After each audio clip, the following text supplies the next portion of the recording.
세계에서 가장 오래된 금속활 자본 인쇄물인 직지심체여절보다 138년이나 앞선 금속활 자본이 있다는 것을 과학적으로 증명한 논문이 세계적 학회지에 발표된 후 큰 반향을 불러일으키고 있습니다.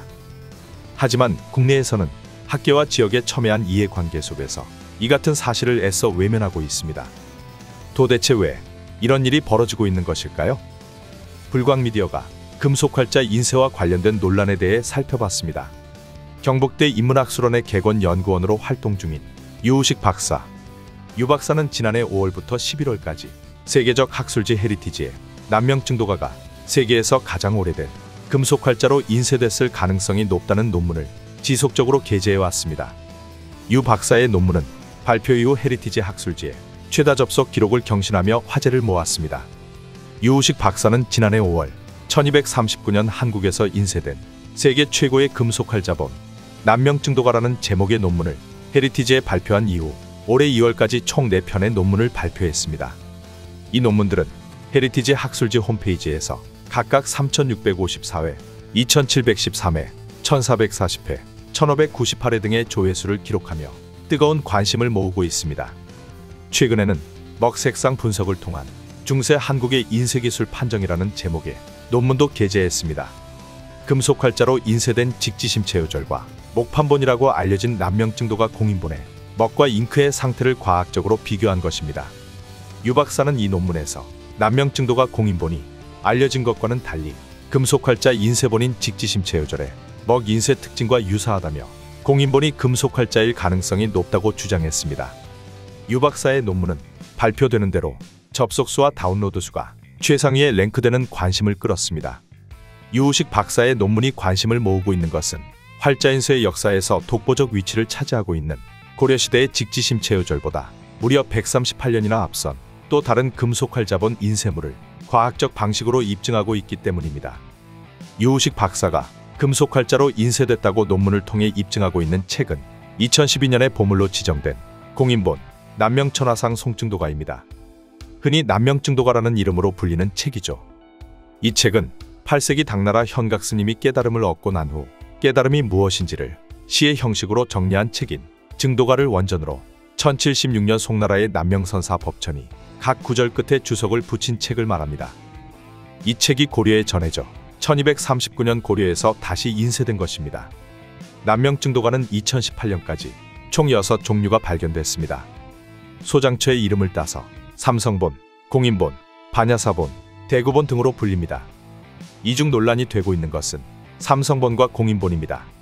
1970년대에 발견된 삼성본은 1984년 보물로 지정됐고 경남 양산에 있는 사찰인 대성사 공인박물관이 소장한 공인본은 2012년 보물로 지정됐습니다. 문화재청은 삼성본과 공인본 모두 동일한 목판에서 인쇄된 목판본으로 결론 내렸습니다. 금속활자로 인쇄됐던 최초의 남명증도가를 나중에 나무에 다시 새겨 인쇄한 책이라는 뜻입니다. 그런데 문화재청이 목판본이라고 판단한 공인본이 목판본이 아니라 금속활 자본이라는 주장이 제기되기 시작합니다. 공인본의 소장자인 양산 대성암 원진 스님은 2012년 문화재청에 공인본은 1239년 최이의 주도로 인쇄한 금속활 자본이니 국가문화재로 지정해 달라고 요청합니다. 원진 스님이 공인본을 금속활자라고 주장했던 이유는 공인본의 인쇄가 금속활자로 인쇄하지 않으면 결코 나타나지 않는 흔적들이 나타나고 있기 때문입니다. 하지만 문화재청은 이를 받아들이지 않습니다. 그렇다면 목판 인쇄물과 금속활자 인쇄물은 어떻게 다를까요? 목판 인쇄의 경우 매끈하게 다듬은 나무판에 글자들을 새겨 인쇄합니다. 하지만 금속활자는 한 글자 한 글자를 활자로 만들어 판에 끼운 다음 고정해 인쇄합니다.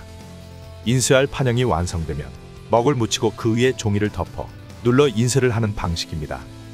그런데 초기의 금속활자는 금속을 녹여 활자를 만드는 주조기술과 인쇄할 판형을 만드는 조판 기술이 부족해 여러 가지 단점이 인쇄물에 나타납니다.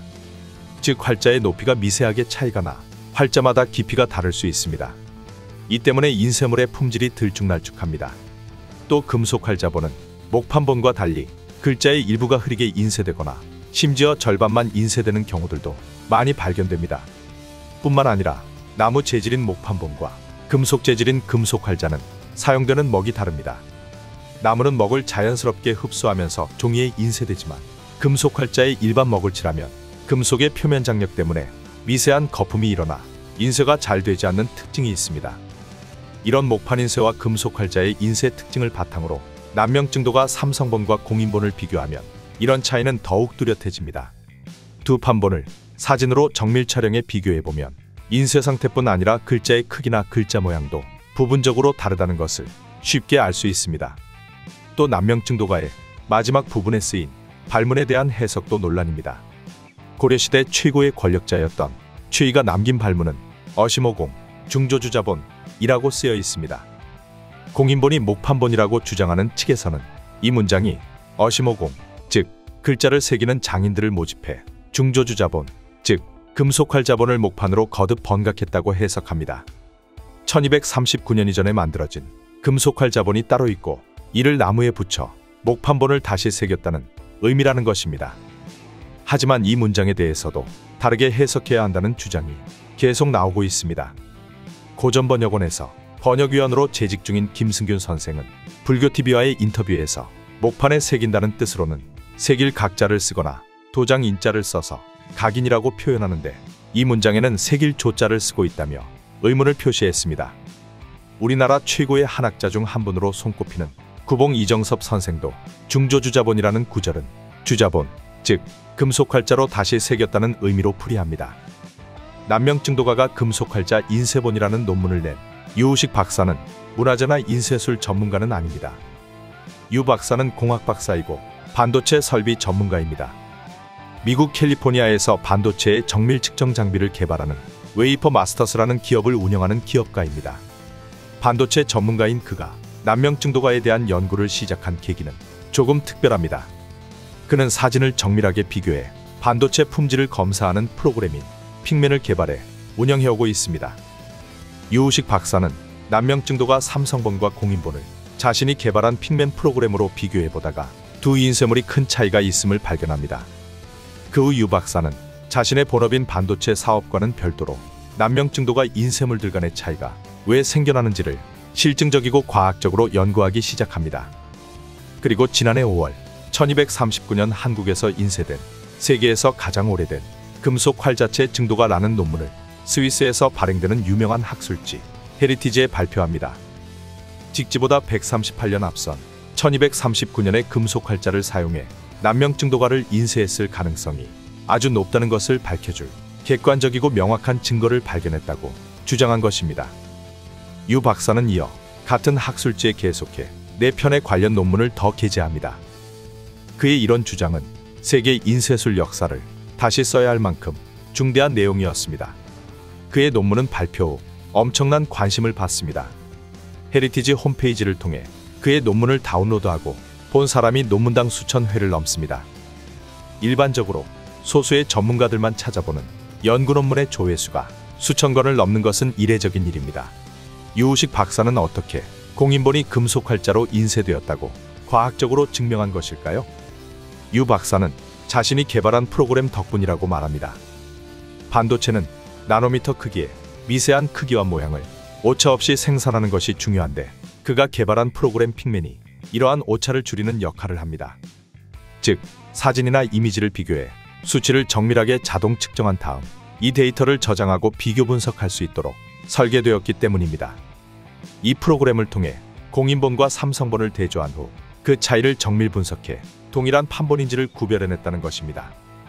하지만 해외 학계의 뜨거운 반응과는 달리 국내 학계의 반응은 냉담하기만 합니다. 서재학계와 문화재 관련 학회지에도 15번에 걸쳐 논문 게재를 신청했지만 돌아오는 반응은 게재 불가라는 싸늘한 반응뿐입니다. 비전공자가 뭘 모르고 하는 소리 정도로 치부하고 있는 것으로 보입니다. 비공식적으로는 계속 도전해도 받아들이지 않을 것이니 포기하라는 말들도 들려옵니다. 유우식 박사는 아무런 이해관계 없이 순수하게 이미지 분석 소프트웨어라는 새로운 방식으로 연구한 논문이 해외에서는 인정을 받는 데 비해 유독 국내 학계만 애써 외면하는 것이 이해가 가지 않는다고 말합니다. 기존 학설의 과학적 연구 방법을 통해 새로운 논증을 시도해도 아예 학회지 등재마저도 외면하고 있는 현실이 안타깝다는 반응입니다. 유우식 박사는 전자공학 중에서도 반도체 관련 분야는 자본과 기술, 인력이 모두 다 집약되어 있는 곳이라며 서재학계가 눈으로 관찰하고 느낌과 감으로만 판단하는 과거 방식의 연구로는 한계에 다다랐다는 것을 인정해야 한다고 강조합니다. 다행히도 해외 학계가 아무런 편견 없이 그의 연구 성과를 받아들이고 있는 것에 대해 감사함을 표시합니다. 유우식 박사는 국내 학회지에 발표하는 것을 포기하지 않겠다는 뜻을 밝히고 있습니다. 또 논문 채택률이 5%도 안 되는 세계적 학술지 네이처에도 논문 투고를 추진하고 있습니다. 채택이 되지 않는다고 해도 세계에서 가장 오래된 새로운 금속활 자본 인쇄물에 대한 공론화를 시도하고 또 새로운 연구 방법에 대해서도 더 많은 공감대를 이뤄내 보겠다는 것입니다.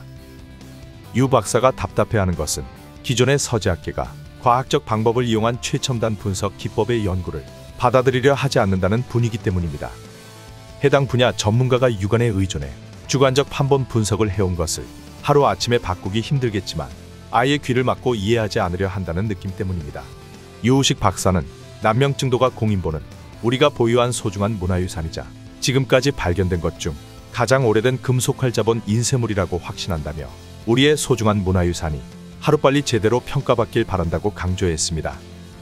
유우식 박사는 6월 25일 경북대 인문학술원 주최로 열리는 2023 국제아시아학회 아시아학술대회에서 세계에서 가장 오래된 금속활자 인쇄본의 발견과 증거, 난명증도가라는 제목의 초청 강연을 합니다. 이 자리에는 다큐멘터리 직지코드를 연출한 데이빗 레드맨도 함께합니다. 아무런 이해관계도 없는 한 과학자의 순수한 연구를 배척하고 받아들이려 하지 않는 일부 서재학계가 언제쯤 깨어날지 지켜보는 눈이 많다는 사실을 기억해야 할 것입니다.